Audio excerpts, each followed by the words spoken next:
quer te escutar. Fala, Senhor, que Israel quer te escutar. O Senhor esteja convosco. Ele está no meio de nós. Proclamação do Evangelho de Jesus Cristo, segundo João. Glória a vós, Senhor.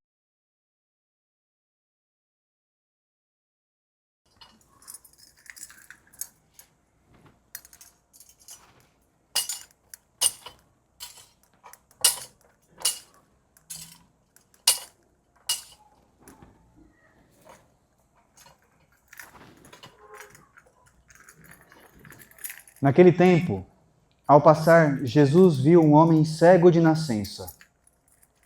Os discípulos perguntaram a Jesus: Mestre, quem pecou para que nascesse cego?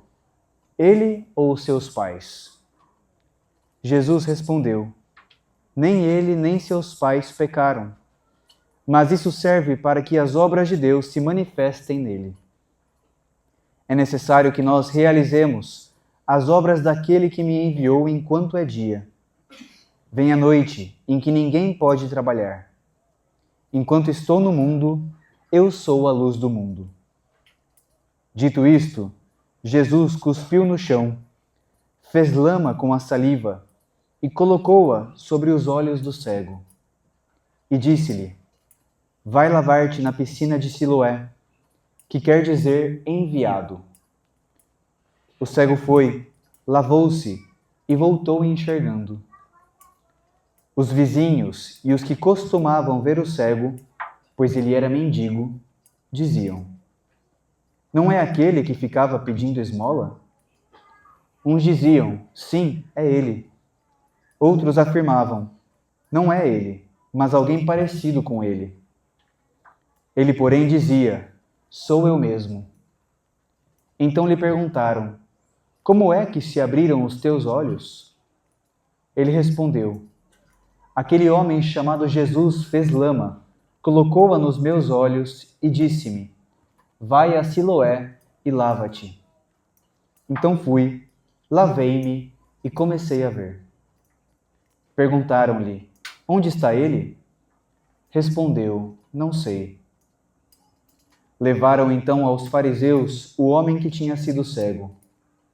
Ora, era sábado, o dia em que Jesus tinha feito lama e aberto os olhos do cego. Novamente então lhe perguntaram os fariseus como tinha recuperado a vista. Respondeu-lhes: Colocou lama sobre os meus olhos. Fui lavar-me e agora vejo. Disseram então alguns dos fariseus: Esse homem não vem de Deus, pois não guarda o sábado. Mas outros diziam: Como pode um pecador fazer tais sinais? E havia divergência entre eles. Perguntaram outra vez ao cego: E tu, que dizes daquele que te abriu os olhos? Respondeu: É um profeta. Então os judeus não acreditaram que ele tinha sido cego e que tinha recuperado a vista.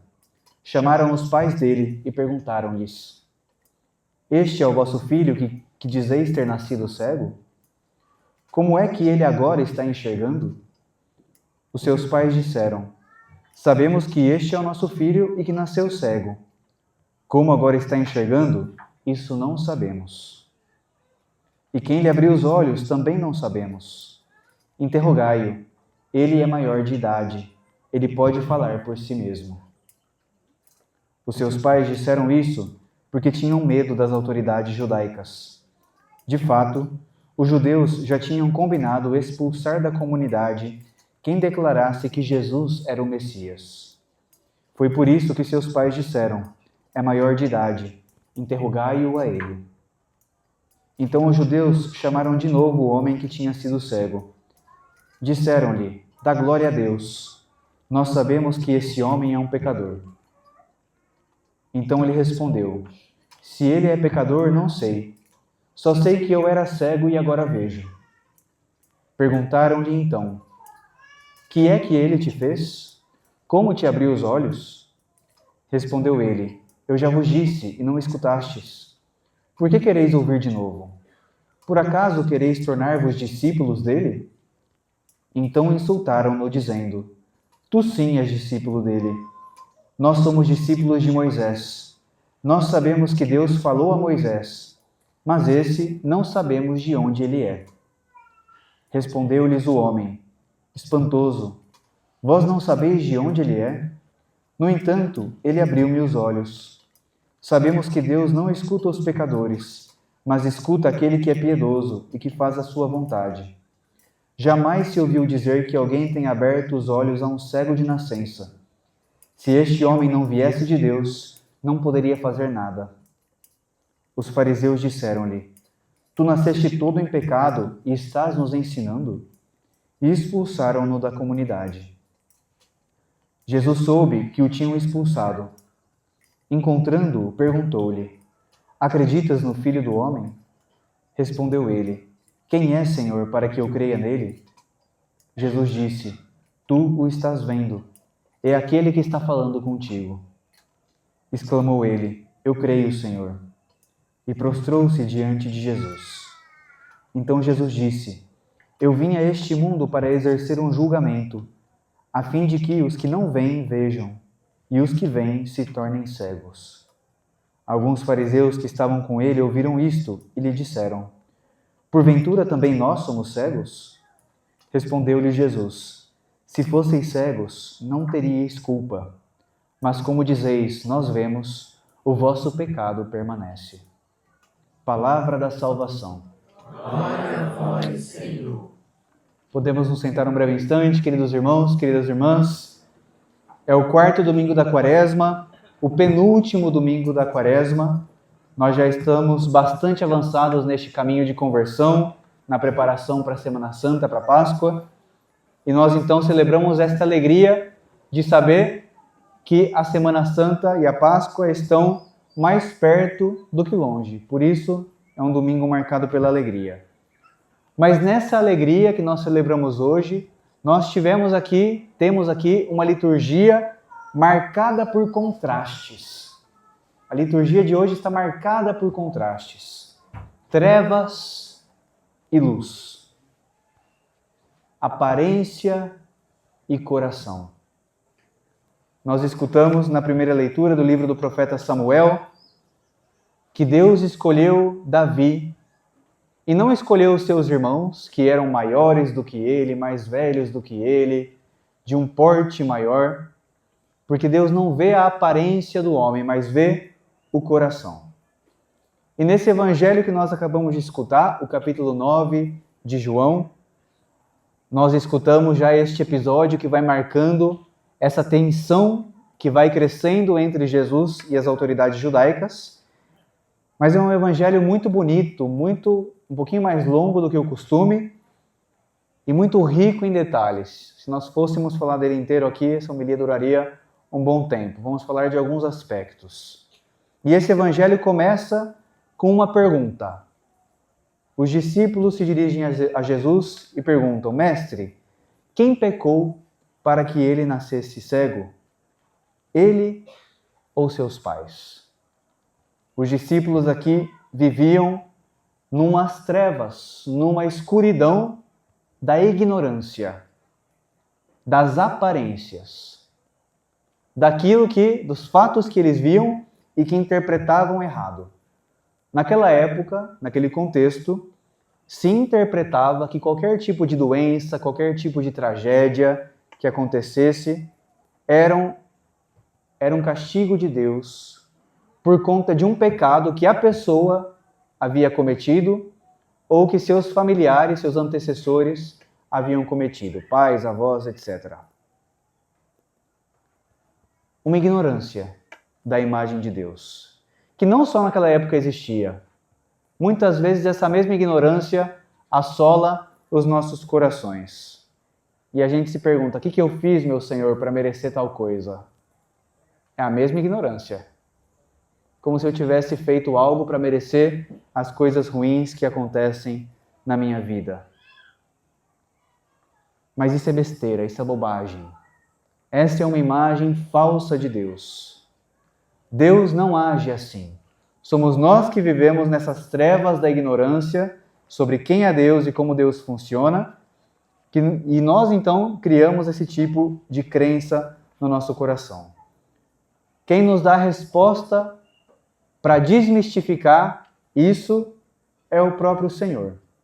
Jesus mostra aos discípulos que era preciso olhar mais profundamente para essa realidade, com o olhar de Deus.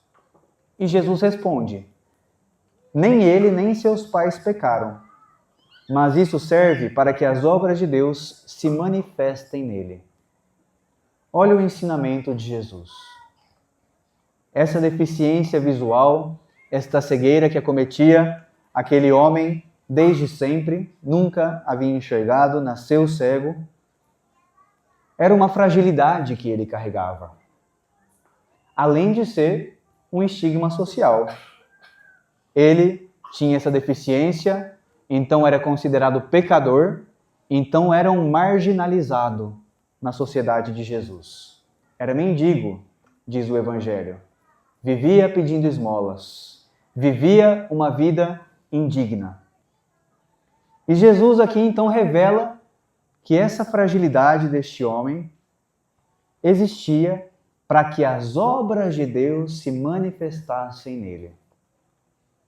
É o contrário do que nós pensamos. As nossas fragilidades existem para que as obras de Deus se manifestem em nós. Ele aqui revela então um caminho, uma bifurcação. Podemos escolher duas opções frente às nossas fragilidades.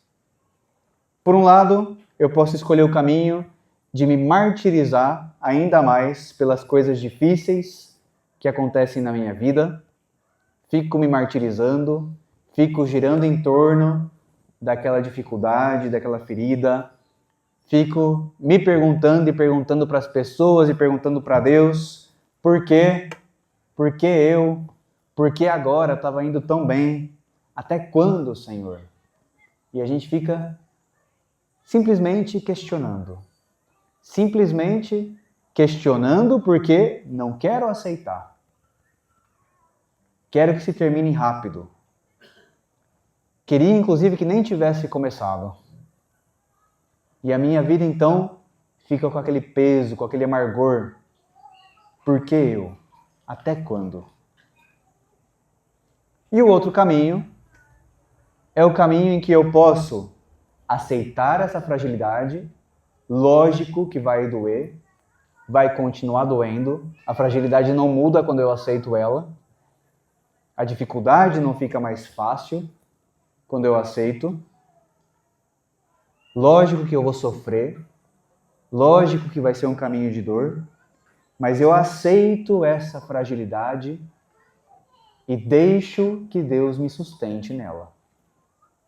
Deixo que Ele seja aquele que vai me guiar. Deixo que Ele seja aquele que vai me fortalecer. Deixo que Ele me conduza por este caminho. Deixo Ele tocar a minha fragilidade com as suas mãos, com a sua saliva que fez o barro, como Ele fez com aquele cego. A cura do cego de nascença nesse Evangelho é um momento de grande luz. A luz é a metáfora da liturgia deste final de semana. Essa luz que traz a alegria da salvação. Essa luz da revelação. Traz luz para este cego, a luz física, que agora os seus olhos que antes não podiam captar a luz, agora podem. Luz para seus olhos. Mas também traz, sobretudo, a luz da fé. O homem, quando abre o seu olhar e vê a luz do dia, agora também vê o Senhor. O Senhor é essa luz que entra pelos olhos deste homem e que agora ilumina a sua vida com a luz da fé. Ele começa a enxergar quem é Deus.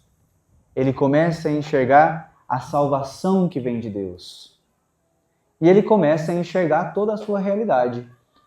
O seu pecado, mas sobretudo a sua fragilidade. E começa então a enxergar o caminho que precisa trilhar. Logo que o Senhor cura o homem, ele diz: eu sou a luz do mundo. Aliás, antes de curar, E dito isto, eu sou a luz do mundo. Ele então cospe no chão, faz um pouquinho de lama e coloca sobre os olhos do homem e manda que ele lave esses olhos. Outro contraste: a lama e a água, a sujeira e a limpeza, o pecado e a graça da salvação que vem de Deus. Essa água, sempre que os evangelhos falam de água, é a água do batismo.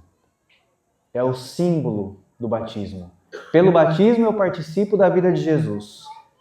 Aqui Jesus está falando, é necessário que você se lave. E que essa água batismal limpe a sua alma. Limpe a sua vida.